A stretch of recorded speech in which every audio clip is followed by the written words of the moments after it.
नमस्कार, खबर control news में आपका स्वागत है। आज हम सादरा विधानसभा से भारतीय जनता पार्टी के लोकप्रिय समाज सेवी व नेता उमेश वर्मा जी से क्षेत्रीय मुद्दों पर सीधी बात करेंगे। उमेश सर, बहुत बहुत स्वागत है सर हमारे चैनल के अंदर आपका। सर, सबसे पहले हमारे दर्शकों को बताएं, जो बांग्लादेश में एक हिंदू लड़के को दिन दहाड़े जला के टांग दिया जाता है, इसको लेकर क्या कहेंगे सर? भाई, इसका जिम्मेदार जो है ना, पाकिस्तान है। स्टार्टिंग वहीं से है। पाकिस्तान में जब ये बांग्लादेश पाकिस्तान में था, ढाका जिसकी राजधानी है, जी। ये पाकिस्तानी बहुत परेशान करते थे। बंगालियों से चिढ़ते थे, बलूचों से चिढ़ते थे। सिंध में हिंदू ज्यादा रहते थे, सिंध से भी चिढ़ते थे। पीओके को भी इन्होंने अपना नहीं समझा। बंगाली बहुत परेशान थे, बहुत वहाँ अत्याचार होता था, बहुत मतलब दुराचारी करते थे ये उनसे। तो वो तंग आ गए थे इन लोगों से, और उनको कोई फैसिलिटी नहीं देते थे। तब उसके बाद जो है, इंदिरा गांधी ने देखा भी ये ज़्यादा अत्याचार हो रहा है, तो उन्होंने इसको अपनी सेना भेज के इसको आज़ाद कराया। आज़ाद कराने के बाद में बांग्लादेश को सारी चीज़ें ज़रूरत की भारत ने दी। टेक्सटाइल बहुत बढ़िया है, कपड़ा बहुत बढ़िया वहाँ बनता है। ढाका की मलमल मशहूर थी, कपड़े की बहुत मतलब अच्छा कारोबार था। हम मटेरियल तो हम देते थे, कपड़ा वो बनाते थे। भारत में कपड़ा आता था बांग्लादेश का, हमारे चावल जाते थे, हमारे गेहूं जाता था, हमारा राशन जाता था वहां पर। और ऐसा मेल जोल था बिल्कुल आपस कहीं में, दूर नहीं बढ़िया। जाते, जरा पास ही कोरोना काल हाँ। में देखिए सर। उसके बाद क्या हुआ कि वो, आपको पता है कि एक तो आबादी बहुत बढ़ गई बांग्लादेश की धीरे धीरे। उसके बाद ये एहसान फरामोश हो गए, और वहाँ की सरकार बदल गई। वहाँ की जो प्रधानमंत्री जी थी, वो शेख हसीना। हाँ, शेख हसीना जी, वो भारत को बहुत सपोर्ट करती थी। और उनको पता है, उनके पिताजी जो थे पहले वो राष्ट्रपति रहे, बिल्कुल। और उन्हीं को आज़ाद करवा के उन्हीं को देश सौंपा गया। और उन्होंने भारत का सहयोग भी दिया, और हमने भी उनका बांग्लादेश का बहुत सहयोग दिया। अब बांग्लादेश जी जो है ना, एहसान फरामोश हो गए। बांग्लादेश में कारोबार नहीं है, भुखमरी ज्यादा थी। सारे बंगाली यहाँ, बांग्लादेश के जो जितने भी तो वो यहाँ आ गए, चोरी छुपे रहने लगे, झुग्गी डाल के रहने लगे। यहाँ इन्होंने जब अत्याचार करने शुरू करे, चोरी चकारी शुरू करी, गंदे काम करने शुरू करे, आबादी ज्यादा बढ़ानी शुरू करी, तो ये 20 करोड़ बांग्लादेशी और रोहिंग्या मुसलमान यहाँ भारत में चाहता रहने। 20 करोड़ लोगों का राशन ये खा रहे हैं दबादब। अब 20 करोड़ लोगों का राशन जो ये चट कर जाते हैं हमारे लोगों का, तो हमारे लोग जो है ना, भूखमरी के कगार पे जो जो गरीबी रेखा के नीचे है, उनका राशन भी ये खा रहे हैं। बिल्कुल। और 80 करोड़ लोगों को हमारी सरकार राशन दे रही है, उसमें बांग्लादेशी भी खा रहे हैं। और उसके जिम्मेदार है हमारी अपोजिशन पार्टी, जो क्योंकि इन्होंने बसाने वाले हैं फल फूल कांग्रेसी, है। बसाने वाले हैं कांग्रेसी, बसाने वाले हैं समाजवादी पार्टी के, और उसको हवा देने वाले हैं हमारे केजरीवाल वाली पार्टी, आप पार्टी। ये सोचते हैं कि हमारा वोट बैंक है, लेकिन ये नहीं सोचते कि देश का बेड़ा गर्क है। इनको अगर ये आएंगे, 20 करोड़ लोगों का राशन चट करेंगे, चोरी चकारी करेंगे, लड़कियों को छेड़ेंगे, गलत काम करेंगे, क्योंकि ऐसा है ना, इनका तो बस एक ही काम है, आबादी बढ़ाओ और गंदे काम करो। अब पहला अभी अभी, 8 के बाद कभी कभी। भाई चलो, हमारे देश का मुसलमान है, हमारे देश का मुसलमान नहीं चाहता कि ये लोग बाहर के लोग रहे, बिल्कुल। क्योंकि हमारे मुसलमानों को भी नुकसान है, इनसे नुकसान है बहुत ज्यादा। भारत का मुसलमान भारत में पैदा हुआ है, भारत को ही चाहता है। भारत का मुसलमान अपने हिंदुस्तान का, अपनी भूमि को, अपनी जन्मभूमि को मानता है। बिल्कुल। इसमें पाकिस्तान का कोई चैप्टर नहीं है। पाकिस्तान के जो मुसलमान चले गए यहाँ से, वो चले गए, फिर उसमें हमारे मुसलमानों को पाकिस्तानी मुसलमानों से कुछ लेना देना नहीं है, सिर्फ भारत से लेना देना है, क्योंकि बिल्कुल। वो भारतीय मुसलमान है। अपने आप को गर्व से कहते हैं कि मैं भारतीय हूँ। और ये 20 करोड़ जो मुसलमान जो बाहर के हैं, ये अत्याचार कर रहे हैं, और अपोजिशन वालों ने इनको वो वोट बैंक बना रखा है। बांग्लादेश के खिलाफ हूँ मैं, मुसलमानों के खिलाफ नहीं हूँ। जिस तरह आप कह रहे हैं कि मुसलमान वही वोट देगा जहां उनके आका बताएंगे हाँ, सर, ठीक है। तो कहीं ना कहीं आप शिक्षित होना बहुत जरूरी है सर। भाई साहब एक बात बताएं, आज भी कई मुसलमान ऐसे हैं जो बहुत पढ़े लिखे हैं और बड़े काबिल हैं, और जिनके बच्चे पढ़ रहे हैं, बहुत आगे बढ़ रहे हैं। लेकिन मैं चाहता हूं कि जितने कम पढ़े लिखे हैं और जो परेशान है, जो गांव में रहते हैं, जो इधर उधर रहते हैं, उनको भी शिक्षित होना बहुत जरूरी है। अगर शिक्षित होंगे तो भाई साहब आगे बढ़ेंगे। और बिल्कुल। देखो ना, आप शिक्षित हुए तो अब ये हॉस्पिटल में बड़े बड़े डॉक्टर थे, एमबीबीएस, उन्होंने क्या किया? ये लोगों के भड़काए में आए, पाकिस्तान के भड़काए में आए, और देश को देखो लाल किले पे क्या किया। बिल्कुल। इसका विरोध सबको करना चाहिए। अरे शिक्षित हो, बनो, लेकिन देश के लिए कुछ करो। तुम बम फोड़ रहे हो, लोगों को मार रहे हो, कोई अच्छा काम थोड़ी कर रहे हो। ये डॉक्टरों ने करा है, सबको पता है। पहले तो एक गरीब लोग करते थे, भाई पकड़ा गया, चलो कोई किसी ने गरीब हो था और उसके पैसों की मजबूरी में उसने कहीं बम रख दिया, कहीं फोड़ दिया, कहीं किसी ने गोली चला दी, कहीं किसी ने कुछ कर दिया। अब क्या हो रहा है? अब डॉक्टर एमबीबीएस वगैरह। अब आप ये सोचिए, किसी डॉक्टर से कोई इलाज कराने जाए हॉस्पिटल में और पता लगे ये मोमडन है, भाई साहब वो इलाज नहीं कराएगा क्या? बिल्कुल कराना पड़ेगा सर। कराना पड़ेगा। अब कराएंगे तो उसको डर लगेगा यार कि ये कहीं ऐसा ना हो गलत इंजेक्शन लगा दे, गलत ऑपरेशन कर दे। ऑपरेशन करना होगा इधर का कर देगा, इधर मार देगा वो। बिल्कुल, जब जान बचाने वाला ही हाँ। दुश्मन बन जाए तो ये अच्छा, बहुत।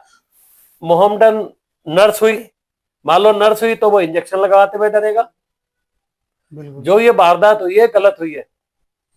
ये वारदातों से लोग डर गए। वही वर्मा जी, बिहार की तरफ रुख करते हैं। बिहार में एक सम्मान, एक कार्यक्रम के दौरान एक महिला का जो दुपट्टा हटाया गया, एक मुस्लिम महिला के मुंह के मुखौटे को हटाया गया, जो वहाँ के सीएम थे अपने नीतीश कुमार जी। इसको लेकर क्या कहेंगे? ये राजनीति का स्तर क्या दिनों दिन गिरता चला जा रहा है सर? ये राजनीति बहुत तगड़ी हाई पावर पे हो गई है, वरना होनी नहीं चाहिए। क्योंकि उसका कारण है, नीतीश जी ने, जैसे मान लो हमारे हिंदुओं की कोई लड़की होती और प्यार में अगर उसके सर पे हाथ रख देते, हाथ फेर देते, या उसका दुपट्टा ऊपर से हटा देते कि बेटा आशीर्वाद देने में भी हट सकता है, वैसे भी हट सकता है। कुछ मुस्लिम लोग और कुछ मुस्लिम महिला इसका विरोध भी कर रही है सर। देखो भैया, एक बात बताऊं मैं आपको, ये अपोजिशन वाले या विरोध वाले, ये हवा इस चीज को ज्यादा दे रहे हैं। हमारे देश का एक विडंबना ये है कि सबसे ज्यादा गंदा अपोजिशन हमारे देश में है। अपोजिशन वालों को चाहिए कि ये इस बात को खत्म करवाएं और ये कहें चलो नीतीश से गलती हो गई। जो सबके सामने बहुत लोग थे, कोई अकेले में तो खींचा नहीं, सबके सामने खींचा था। और सबके सामने खींचने से का मतलब ये है कि भाई उन्होंने कोई गलत इरादा नहीं था, गलत नियत नहीं थी, उनकी कोई गलत बात नहीं थी। लेकिन उन्होंने खींचा अपनी बेटी को समझ के कि चलो बच्चा है, इसको दे रहे हैं। बिल्कुल। उनके तो यार बेटी पोती के बराबर है कोई। उनके नीचे देखिए क्या हाल है देखो, सर। अब ये मानसरोवर पार्क है, यहाँ सरकार का ध्यान नहीं जा रहा है। यहाँ लाखों बार, कम से कम लाखों बार चोरी चकारी लूट मार हो चुकी है। जिसको देखो, पहले तो वो रात में चोरी चकारी करते, तब तो दिन में चाकू लगा के कर लेते हैं।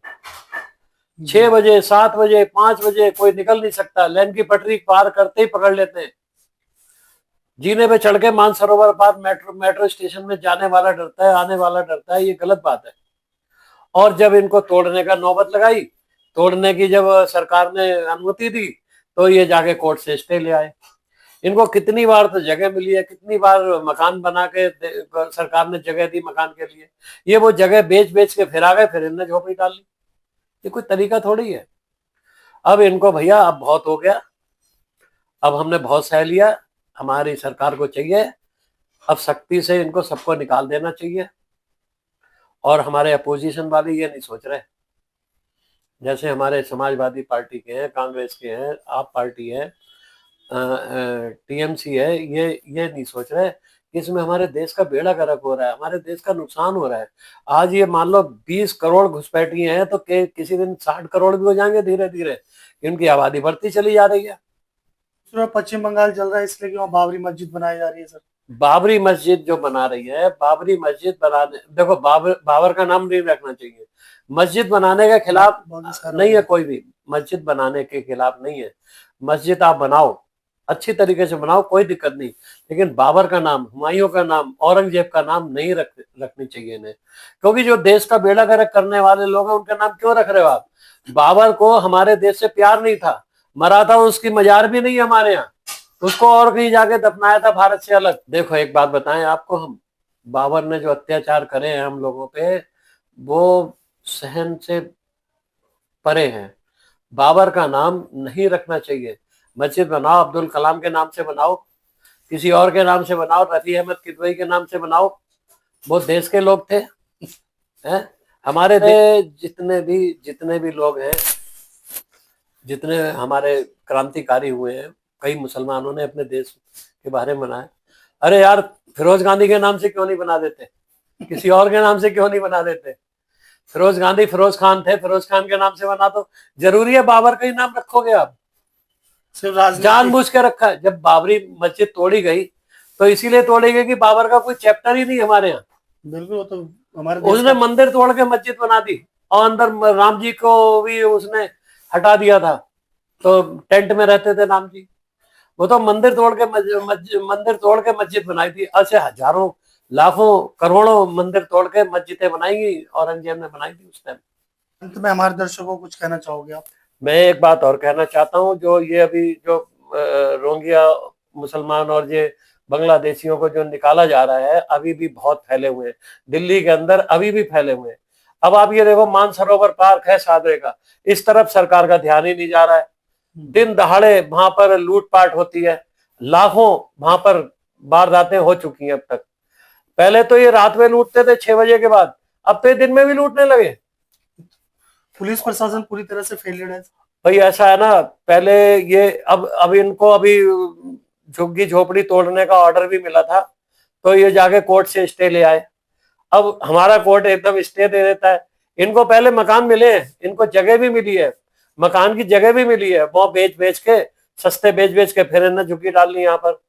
तो सरकार को चाहिए, सादरा अगर साफ करना है या पूरी दिल्ली साफ करनी है, तो पेड़ के जो जितने भी हमारे मेट्रो के पुल के नीचे या इधर उधर जो झुग्गियां पड़ी है, भाई राजधानी है, आप ये लगाओ, हिंदुस्तान की राजधानी दिल्ली है। आपको लगता है हम कैपिटल में रह रहे हैं? हिंदुस्तान का राजधानी कैसी होनी चाहिए? बिल्कुल, इससे अच्छा तो गांव देहात के गांव होते हैं सर। अरे यार, जवाहरलाल नेहरू इसको पेरिस बना रहे थे दिल्ली को, इंदिरा गांधी इसको पेरिस बना रही थी, आज तक पेरिस नहीं बना।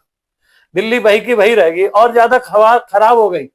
पेड़ कटने से तो ऐसी दुर्दशा हो गई भाई साहब, इससे तो अच्छे बाहर के जो देश है ना, वहां पर इतनी हरियाली है। यूपी में कितने पेड़ है, हरियाणा में कितने पेड़ है, हमारी दिल्ली में पेड़ ही नहीं रहे। इनको पेड़ पौधा लगाना चाहिए भाई साहब। जब तक ये हरियाली नहीं अगर रखेंगे, तब तक ये देश का ऐसे ही बेड़ा गर्क होगा। तो ये थे उमेश वर्मा जी, बहुत धन्यवाद, शुक्रिया, धन्यवाद सर आपका।